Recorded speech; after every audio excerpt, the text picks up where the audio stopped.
What this executive order does is basically task the Board of Regents to work throughout all of our university systems to ensure that we have a policy under which the freedom of speech is protected.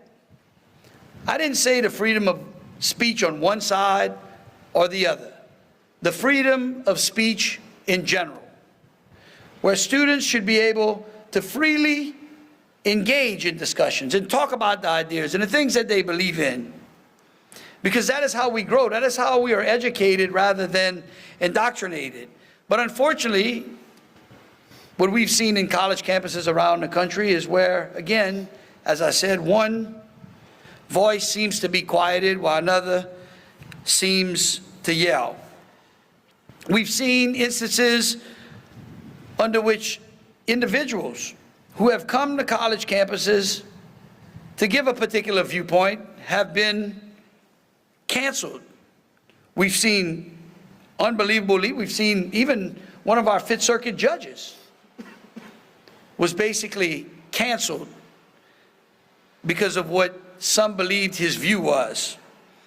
We've seen people like Charlie Kirk, Matt Walsh, Riley Gaines, Alan West, and the list goes on and on.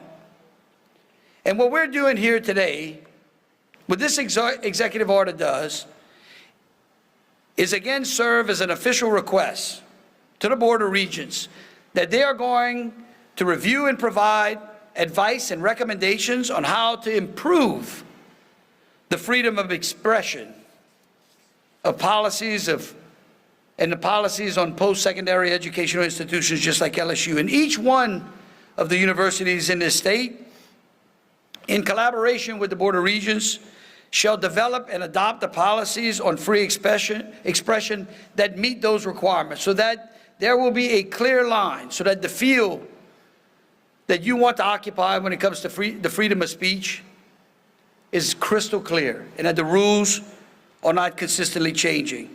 And we ask that each public post-secondary education institution is required to submit an annual report to the governor and to the legislature, many of whom, who are here today, regarding the barriers to or the incidents against the freedom of speech that have occurred on those college campuses. And then finally, we want the Board of Regents to be responsible for providing advice and recommendations concerning higher education to the governor and the legislature, and again, ensuring that all students recognize that these campuses are an opportunity to grow.